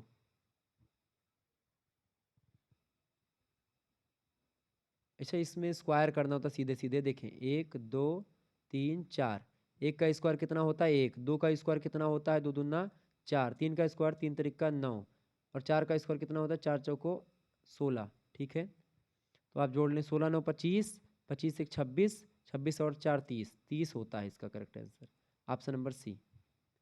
आगे देखिए, अगला प्रश्न है 49 नंबर क्वेश्चन आपकी स्क्रीन पर आ चुका है, बहुत ही महत्वपूर्ण प्रश्न है 49 नंबर। देखिए प्रश्न है, अगर गो को 32 कहा जाए, अब गो की अगर बात की है तो सीधे सीधे इसमें देखें आपको दिख रहा है जी का नंबर के, देखें जी का उल्टा कितना होता है, जी का उल्टा टी होता है और टी का नंबर होता है 20। ठीक है, ओ का उल्टा कितना होता है, ओ का उल्टा होता है भैया आपका यल, ठीक है, और यल का नंबर होता है 12, 12 और 20 कितना होता है 32, ऐसे यानी उल्टा करके लिखा गया, आपसे पूछा गया। अब देखिए यहाँ पर आपका सी लिखा है, यस का उल्टा क्या होता है आपका, यस का उल्टा आपका होता है, यस का उल्टा होता है यच, यच का नंबर होता है आपका 8। ठीक है, ऐसे ही यच का उल्टा क्या होता है, यच का उल्टा होता है 19, ये मतलब सॉरी यच का उल्टा होता है 9, सॉरी यच का उल्टा होता है यस और यस का नंबर होता है 19, 19 आप जोड़ लें। ई का उल्टा होता है क्या, ई का उल्टा था बी, बी का नंबर होता है 22, आप इसको सभी को जोड़ लेंगे तो 22 8 कितना होता है, 22 और 8 कितना होता है 30, 30 और 19 कितना होता है 30 और 10 40 और 4 मतलब 9 49, 49 ही बिल्कुल ठीक है। तो ऐसे ही आपका देखेंगे यस का उल्टा क्या होता है, यस का उल्टा क्या होता है भैया, यस का उल्टा क्या होता है प्रभु बताओ यार, यस का उल्टा होता है यच, यच का नंबर होता है 8। ओ का उल्टा क्या होता है, ओ का उल्टा होता है यल, यल का नंबर होता है 12। ठीक है, यम का उल्टा होता है यन, यन का नंबर होता है 14। ई का उल्टा क्या होता है, ई का उल्टा होता है वी, वी का नंबर होता है 22। तो आप जोड़ लो 12 8 कितना होता है 20, 20 और 10 40 4 44, 44 और 2 कितना होता है 44 और 2, आप जोड़ो 44 और 2 कितना होता है 46, 46 और 20 66,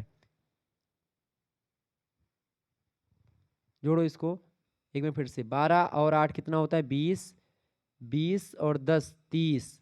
ठीक है, 30 और 4 कितना होता है 30 और 4 34, 34 और 20, 34 और 20 मतलब 34 और 22 कितना होता है 56, 56 करेक्ट आंसर आपका होगा। इसमें 56 दिख रहा है कहीं पर, 56 ए ऑप्शन इसका बिल्कुल करेक्ट आंसर हो जाएगा, ए ऑप्शन इज राइट आंसर। 49 का ए ऑप्शन होगा इसका 56।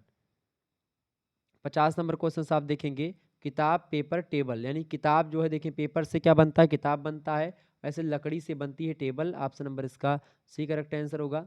अगला क्वेश्चन आपकी स्क्रीन पर आ चुका है, निम्नलिखित में से किसे कंप्यूटर का मस्तिष्क कहा जाता है, तो कंप्यूटर का मस्तिष्क कहा जाता है सेंट्रल प्रोसेसिंग यूनिट को, यानी सीपीयू को, ऑप्शन नंबर इसका ए करेक्ट आंसर होगा। अगला प्रश्न आपसे बन सकता है एग्जाम में, देखेंगे सभी लोग, बहुत ही महत्वपूर्ण प्रश्न है, सिंटैक्स एरर को डैश द्वारा निश्चित किया जाता है, बताएं सिंटैक्स एरर को कंट्रोल यूनिट के द्वारा निश्चित किया जाता है, ऑप्शन नंबर इसका डी करेक्ट आंसर हो जाएगा 52 नंबर का, 52 का डी ऑप्शन। नेक्स्ट क्वेश्चन आप देखेंगे 53 नंबर प्रश्न है, जब कंप्यूटर चालू होता है तो बायोस कहाँ से लोड होता है, तो जब कंप्यूटर चालू होता है तो बायोस जो होता है वो कहाँ चालू होता है, हार्ड डिस्क से शुरू होता है, यानी कि HDD से, ऑप्शन नंबर इसका hard disk delivery, option number इसका ए करेक्ट आंसर हो जाएगा 53 का, सॉरी 53 का ये ऑप्शन बिल्कुल ठीक है। हाँ, आगे देखिएगा, अगला क्वेश्चन आपकी स्क्रीन पर आ चुका है। अगला प्रश्न क्या है, अगला प्रश्न आपकी स्क्रीन पर आ चुका है, फ्लोप्स का पूर्ण रूप क्या है? फटाफट से आप बताएंगे। What is the full form of flops? Flops का पूर्ण रूप क्या होता है, बताएं। फ्लोप्स का पूर्ण रूप क्या होता है? 54 का करेक्ट आंसर बिल्कुल। फ्लोटिंग ऑपरेशंस प्रति सेकंड, ऑप्शन नंबर इसका बी करेक्ट आंसर हो जाएगा। अगला क्वेश्चन आपसे पूछा गया था, पहली हाई लेवल लैंग्वेज है इनमें से, तो पहली हाई लेवल लैंग्वेज है फोर्ट्रॉन, ऑप्शन नंबर इसका सी करेक्ट आंसर होगा। अगला प्रश्न आपसे पूछा गया था, IPv4 का साइज क्या है? IPv4 का साइज जो होता है वो होता है 32 बिट, ऑप्शन नंबर इसका बी करेक्ट आंसर होगा। नेक्स्ट क्वेश्चन आपकी स्क्रीन पर आ चुका है, आईटी अधिनियम 2000 में साइबर आतंकवाद के लिए सजा से संबंधित कौन सी धारा है? फटाफट से आप बताएंगे। 57 का करेक्ट आंसर क्या हो जाएगा? बिल्कुल 66 यफ जो है ये धारा है, 66 यफ के तहत जो है आईटी अधिनियम 2000 में साइबर आतंकवाद के लिए सजा बताई जाती है। 66 F, option number D correct answer होगा। बहुत इंपॉर्टेंट प्रश्न है, परीक्षा में यही सब प्रश्न पूछे जाएंगे, ध्यान रखेंगे। इन प्रश्नों को रट डालिएगा भाई, बहुत ही महत्वपूर्ण है, इसीलिए मैंने इसको सॉल्व करवाया, बहुत मेहनत लगती है। तो आप लोग जो है इस वीडियो को लाइक जरूर करें और शेयर करें सभी दोस्तों के पास अपने। आपके विश्वविद्यालय में यही प्रश्न आने वाले हैं, रट डालिएगा। ज्वाइंट फोटोग्राफिक एक्सपर्ट्स ग्रुप, यानी कि जिसको JPEG बोलते हैं, joint photographic experts group, JPEG का उपयोग कॉन्फ्रेंस करने के लिए किया जाता है। तो इसको किसके कॉन्फ्रेंस करने के लिए करते हैं? इमेज को, ऑप्शन नंबर इसका सी करेक्ट आंसर हो जाएगा। Okay, C option is right answer 58 का। नेक्स्ट क्वेश्चन आपकी स्क्रीन पर आ चुका है, CPU की क्षमता का मापन किया जाता है। देखिए मिप्स भी CPU से रिलेटेड होती है, लेकिन CPU की क्षमता का मापन आप देखेंगे तो गीगा हर्ट्ज या हर्ट्ज में बताई जाती है। तो उसकी क्षमता या गति का मापन उसमें किया जाता है CPU। तो इसका करेक्ट आंसर उपयुक्त डी, मतलब इसमें से लगा देंगे, मतलब उपयुक्त मैं कर रहा हूँ, उपयुक्त में से कोई नहीं। 60 नंबर क्वेश्चन आप देखेंगे, निम्नलिखित में से कौन सा एक प्रेजेंटेशन ग्राफिक्स सॉफ्टवेयर है? 60 नंबर का करेक्ट आंसर क्या हो जाएगा, बताएंगे सभी लोग। तो इसमें से प्रेजेंटेशन ग्राफिक्स सॉफ्टवेयर जो है वो है MS power point, option number इसका बी करेक्ट आंसर हो जाएगा, MS पावर पॉइंट। अगला प्रश्न, MICR स्टैंड फॉर, MICR निम्नलिखित में से लिखा जाता है, यानी MICR का फुल फॉर्म क्या है? Magnetic ink character recognization, option number इसका ए करेक्ट आंसर हो जाएगा। अगला क्वेश्चन से 62 नंबर, निम्नलिखित में से टेलीफोन लाइनों में कौन सा नेटवर्क प्रयोग होता है? तो टेलीफोन लाइनों में WAN नेटवर्क का प्रयोग होता है, इसका करेक्ट आंसर हो जाएगा 62 का A option, WAN is right answer. अगला क्वेश्चन आपकी स्क्रीन पर आ चुका है, फटाफट से आप देखेंगे, बहुत ही महत्वपूर्ण प्रश्न परीक्षा की दृष्टि से आपके। 63 नंबर, एक्सेल में पूरी वर्कशीट को निम्नलिखित द्वारा सिलेक्ट किया जाता है। देखिए एक्सेल में पूरी सीट को अगर बताएं तो CTRL प्लस ए से पूरी के पूरी सिलेक्ट किया जाता है, लेकिन इसमें CTRL प्लस स्पेस बार और CTRL shift plus space bar, shift plus space bar, कोई ये all of the above correct answer हो जाएगा डी।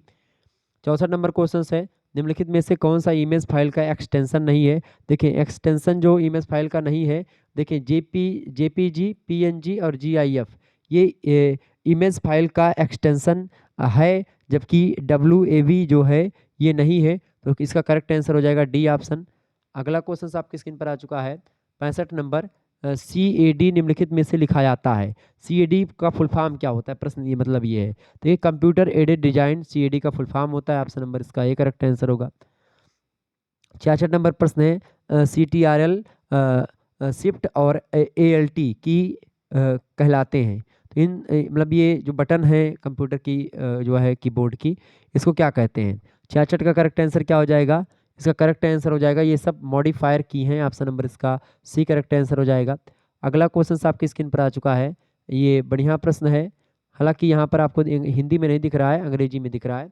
देखिए यहाँ पर कह रहा है कि भाई इसमें से आप मैच करें, अनकरेक्टली मैच करना है, यानी कि जो इनमें से गलत मेल खाता है, यानी सही नहीं है। देखिए ATM का फुल फॉर्म जो होता है, ATM का फुल फॉर्म क्या होता है? ऑटोमेटेड टेलर मशीन, बिल्कुल ठीक है। सिम का फुल फॉर्म होता है subscriber identity system, sorry identity model, तो सिम का फुल फॉर्म ये भी ठीक है, तो ये भी सही है। GPS का फुल फॉर्म होता है global positioning system, global positioning system होता है, यहाँ पर सेंसर है तो यही गलत हो गया।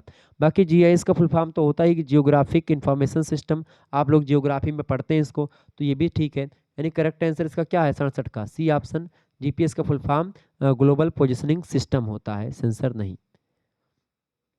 अगला प्रश्न है which is not in input device, निम्नलिखित में से कौन सी इनपुट डिवाइस नहीं है? माउस, कीबोर्ड, मॉनिटर, ये सब आउटपुट डिवाइस हैं। इनपुट डिवाइस इनमें से कोई नहीं है। ठीक है, ऑप्शन नंबर डी लगा देंगे, उपरोक्त में से कोई नहीं, नन ऑफ दीज, ये सारे के सारे आउटपुट डिवाइस है, इनपुट डिवाइस कोई नहीं है। अगला क्वेश्चन से 69 नंबर प्रश्न है what is the name of first computer, सबसे पहले कंप्यूटर का क्या नाम था? सबसे पहले कंप्यूटर का इनमें से क्या नाम था? 69 नंबर करेक्ट आंसर क्या हो जाएगा? बिल्कुल एनेक नाम था उसका, ऑप्शन नंबर इसका बी करेक्ट आंसर हो जाएगा। 70 नंबर क्वेश्चन से आप देखेंगे निम्नलिखित में से कौन सा आमतौर पर किसी शैक्षणिक संस्थान डोमेन नाम से जुड़ा होता है? शैक्षणिक संस्थान से जुड़ा होता है .edu, ऑप्शन नंबर इसका बी करेक्ट आंसर हो जाएगा। अगला क्वेश्चन से 71 नंबर प्रश्न आपकी स्क्रीन पर आ चुका है which of the following a search engine, निम्नलिखित में से कौन सा एक सर्च इंजन होता है? गूगल एक सर्च इंजन है, ऑप्शन नंबर इसका डी करेक्ट आंसर होगा।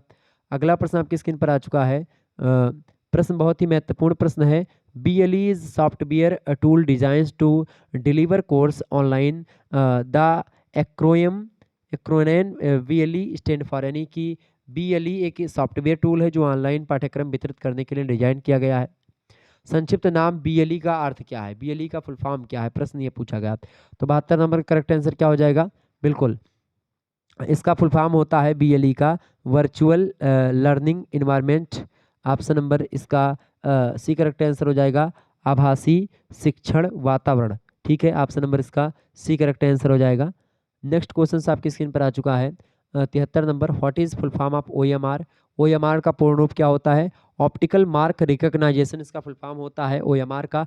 हालांकि अगर रिकॉग्नाइजेशन वाला नहीं मिल रहा तो ऑप्टिकल मार्क रीडर भी इसका फुल फॉर्म होता है, ऑप्शन नंबर इसका ए करेक्ट आंसर हो जाएगा 73 का। नेक्स्ट क्वेश्चन आपकी स्क्रीन पर आ चुका है प्रश्न है सुपर कंप्यूटर जिसे पुणे भारत में centre for development of advance computing यानी सीडैक जिसको शॉर्ट में बोलते हैं, सीडैक के द्वारा बनाया गया और असेंबल किया गया, वो कौन सा कंप्यूटर था? तो वो कंप्यूटर कौन सा था भाई? वो कंप्यूटर है आपका परम, ऑप्शन नंबर इसका ए करेक्ट आंसर हो जाएगा 74 का। परम इज राइट आंसर। आगे बढ़िएगा, अगला क्वेश्चन बहुत ही महत्वपूर्ण प्रश्न आपकी परीक्षा की दृष्टि से आ रहे हैं। वीडियो को लाइक और चैनल को सब्सक्राइब कर दीजिएगा भाई। देखिए प्रश्न है how many megabytes in equal to 1 terabyte, यानी कि 1 टेराबाइट कितने मेगाबाइट के बराबर होता है? तो 1 टेराबाइट जो होता है वो कितने मेगाबाइट के बराबर होता है भैया? तो वो होता है आपका 1024 गुणे 1024, ऑप्शन नंबर इसका डी करेक्ट आंसर हो जाएगा। तो 1 टेराबाइट जो है वो कितने मेगाबाइट के बराबर होता है? 1024 गुणे दोनों को कर दें उतने बराबर। अगला प्रश्न है व्हाट इज फिशिंग, फिशिंग क्या है? तो फिशिंग जो होता है कोई व्यक्ति उपभोक्ताओं को वैध दिखने वाले ईमेल भेजता है और मतलब उसको हैक करता है। ठीक है, तो ऑप्शन नंबर इसका डी करेक्ट आंसर हो जाएगा। तो जो गलत मेल आती है वो फिशिंग होती है वही। ठीक है, मतलब कि आपको जैसे दूसरे तरीके से मेल आ गई, कोई हैकर आपके फ़ोन को या सिस्टम को हैक करना चाहता है तो वो ईमेल भेजता है, तो उसमें लिंक भेजता है, तो वो फिशिंग कहलाता है। आगे देखिएगा, अगला क्वेश्चन आपकी स्क्रीन पर आ चुका है निम्नलिखित में से कौन सॉफ्टवेयर का उदाहरण नहीं है इनमें से? MS ऑफिस, क्रोम, टेली या माउस?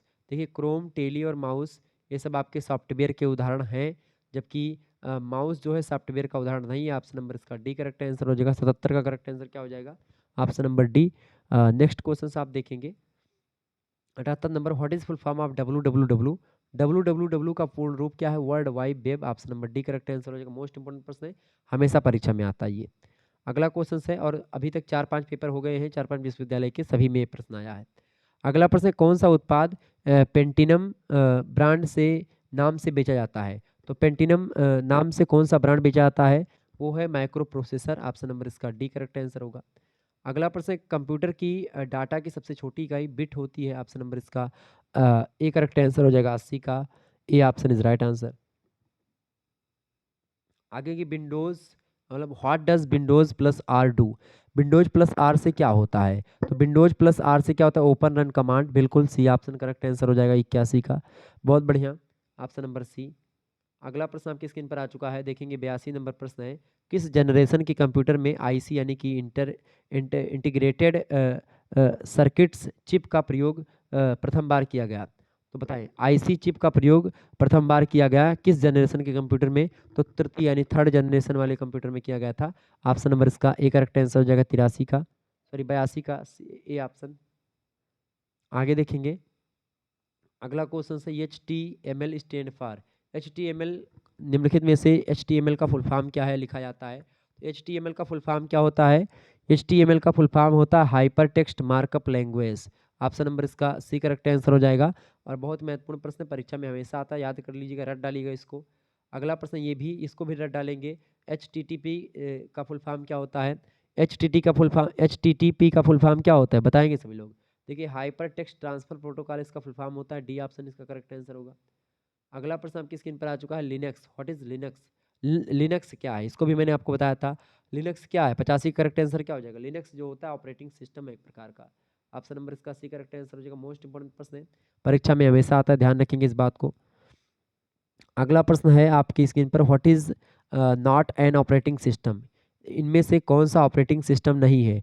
ऑपरेटिंग सिस्टम देखिए विंडोज, डोस और लिनक्स है, यमीयूस नहीं है। ऑप्शन नंबर इसका सी करेक्ट आंसर हो जाएगा 86 का। आगे देखिएगा, अगला क्वेश्चन आपकी स्क्रीन पर आ चुका है 87 number, what is Ubuntu? Ubuntu क्या है? उबंटू क्या है भाई बताएं। उबंटू एक प्रकार का सॉफ्टवेयर है। ऑप्शन नंबर इसका ए करेक्ट आंसर होगा। अगला प्रश्न आपकी स्क्रीन पर आ चुका है 88 नंबर, देखेंगे। प्रश्न आपकी स्क्रीन पर आ चुका है, which of the following is an antivirus program? निम्नलिखित में से कौन सा एंटीवायरस प्रोग्राम है? तो एंटीवायरस प्रोग्राम इनमें से कौन सा है? देखिए नॉर्टन के, सेबन और क्विक हील, ये तीनों जो है एंटीवायरस प्रोग्राम ही है। ऑप्शन नंबर इसका डी लगा देंगे, all of the above correct answer हो जाएगा। तो 88 का डी ऑप्शन। आगे देखिए 89 नंबर क्वेश्चन आपकी स्क्रीन पर आ चुका है 89। प्रश्न है, password are used to improve the dash of a network. Password का उपयोग किसी नेटवर्क को बेहतर बनाने के लिए किया जाता है। किसको? सुरक्षा को, सिक्योरिटी को बेहतर बनाने के लिए किया जाता है पासवर्ड का प्रयोग। Option number C correct answer होगा। अगला प्रश्न 90 नंबर प्रश्न है, code red is a type of. Code red एक प्रकार का है। 90 नंबर करेक्ट आंसर क्या हो जाएगा? बिल्कुल कंप्यूटर वायरस जो होता है कोड रेड एक प्रकार का कंप्यूटर वायरस है। Option number C correct answer होगा इसका। अगला प्रश्न 91 नंबर क्वेश्चन आप देखेंगे। प्रश्न, वाईफाई सुरक्षा में निम्नलिखित में से किस प्रोटोकॉल का अधिक उपयोग किया जाता है? तो देखिए इसका अधिक उपयोग करा जाता है WPA2 का। ऑप्शन नंबर इसका बी करेक्ट आंसर होगा। अगला प्रश्न आपकी स्क्रीन पर आ चुका है 92 नंबर प्रश्न आप देखेंगे। बढ़िया प्रश्न है परीक्षा की दृष्टि से आपके। वीडियो को लाइक और शेयर कर दीजिएगा चैनल को। अगर वीडियो पसंद आ रही है सभी दोस्तों के पास शेयर करेंगे, चाहे वीडियो को लाइक कर दीजिएगा। और यही प्रश्न आपकी परीक्षा में आने वाले हैं, तो इन सभी प्रश्नों को आप रट डालिए। मैं बार बार बोल रहा हूँ, ठीक है, बहुत ही महत्वपूर्ण है, इसीलिए मैंने पेपर सॉल्व करवाया। मैं मॉडल पेपर बनाने में मुझे सरलता होती है, लेकिन चूंकि उसमें जो प्रश्न मुझे रखना होता है मैं वही रखता हूँ। लेकिन क्वेश्चन पेपर क्या होता है, वो एकदम से जो एग्जामिनर चाहता है वो होता है। तो आपको दो क्वेश्चन पेपर मैंने सॉल्व करवाए। दोनों क्वेश्चन पेपर को अगर आप देख लेंगे, निश्चित तौर पर आपका पेपर वहीं से फंसने वाला है। प्लेलिस्ट में आपको दोनों क्वेश्चन पेपर के वीडियो मिल जाएंगे, आप उनको दोनों को देख लीजिएगा। और जो हमारे द्वारा बताए गए मॉडल पेपर है उनको भी आप देख डालिएगा। उसमें मैंने समझा करके कुछ बोर्ड पर वीडियो बनाई है, उनको भी देख दीजिएगा। कंप्यूटर नेटवर्क में एनक्रिप्शन तकनीकों का उपयोग मुख्य रूप से किसमें सुधार के लिए किया जाता है? तो इसको किसमें सुधार के लिए भाई? सुरक्षा के सुधार के लिए करते हैं। ऑप्शन नंबर इसका ए करेक्ट आंसर हो जाएगा, सिक्योरिटी। तो 92 नंबर का करेक्ट आंसर हो जाएगा ये ऑप्शन। आगे देखिए 93 नंबर प्रश्न, डोमेन नेम सिस्टम DNS जिसको बोलते हैं, एक डोमेन नाम का अनुवाद करता है।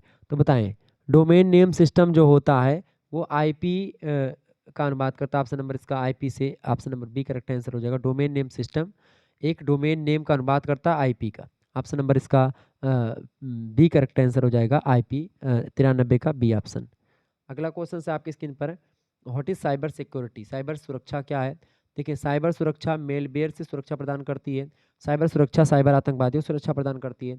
साइबर सुरक्षा किसी सिस्टम को साइबर हमलों से बचाती है। तीनों ठीक है, ऑप्शन नंबर डी लगा देंगे ऊपर सभी आलापदायक। अगला क्वेश्चन आपकी स्क्रीन पर आ चुका 95 नंबर प्रश्न आप देखेंगे। प्रश्न आपकी स्क्रीन पर आ चुका है, which of the following language is suitable for artificial intelligence? निम्नलिखित में से कौन सी भाषा आर्टिफिशियल इंटेलिजेंस के लिए उपयुक्त है? देखिए कौन सी भाषा उपयुक्त है भाई उनके लिए? तो उनके लिए मतलब आर्टिफिशियल इंटेलिजेंस के लिए उपयुक्त भाषा जो है वो कौन सी है? वो है आपकी प्रोलॉन्ग। ऑप्शन नंबर इसका सी करेक्ट आंसर हो जाएगा। 96 नंबर क्वेश्चन आप देखेंगे, HTTPS ये जो है जो वेबसाइटें होती हैं, जब उसको आप खोलते हैं तो आपको ऊपर लिख करके मिलता है। तो इसमें यस का मतलब क्या होता है? यस का मतलब होता है सुरक्षित, यानी कि सिक्योर वेबसाइट है, आप उस पर जा सकते हैं। तो 96 नंबर का करेक्ट आंसर क्या हो जाएगा? B option. अगला क्वेश्चन 97 नंबर प्रश्न है, कंप्यूटर में फैलने वाला वायरस क्या है? कंप्यूटर में फैलने वाला वायरस इनमें से क्या है बताएंगे सभी लोग। तो इनमें से कंप्यूटर में फैलने वाला वायरस जो है वो आपका है सॉफ्टवेयर प्रोग्राम। ऑप्शन नंबर इसका बी करेक्ट आंसर हो जाएगा। 98 नंबर क्वेश्चन आप देखेंगे, यह संक्रमित होने वाली सभी फाइलों को डिलीट कर देता है। कौन कर देता है? तो ओवरराइट्स वायरस जो होता है, ओवरराइट वायरस जो होता है, ये डिलीट कर देता है संक्रमित होने वाली सभी फाइलों को कंप्यूटर से। Option number C correct answer होगा। 99 नंबर प्रश्न आप देखेंगे, पहला कंप्यूटर वायरस है, पहला कंप्यूटर वायरस इनमें से कौन सा है? द फेमस, हार्ली, परम या क्रीपर? तो पहला कंप्यूटर वायरस की अगर बात करेंगे तो क्रीपर जो है वो पहला कंप्यूटर वायरस है। ऑप्शन नंबर इसका डी करेक्ट आंसर हो जाएगा। अच्छा ये बताओ, निम्नलिखित में से कौन सा पहला एंटीवायरस प्रोग्राम है? तो एंटीवायरस प्रोग्राम रीपर है। रीपर एंटीवायरस प्रोग्राम है और क्रीपर जो है वो जो है वायरस प्रोग्राम है। क्लियर? तो इसको कंप्यूटर वायरस को क्रीपर, जो क्रीपर पहला कंप्यूटर वायरस है और पहला जो एंटी वायरस है कंप्यूटर प्रोग्राम वो है रीपर। ऑप्शन नंबर इसका डी करेक्ट आंसर हो जाएगा। तो इस तरीके से आप लोगों ने बहुत सारे प्रश्नों को समझ लिया। चलिए फिर मिलते हैं हम नेक्स्ट वीडियो में, तब तक के लिए जय हिंद जय भारत। आप सभी का बहुत बहुत धन्यवाद। हमारे से जुड़ने के लिए इसी प्रकार से अपना प्यार बना रखेंगे। Good night, all of you, बहुत बहुत धन्यवाद।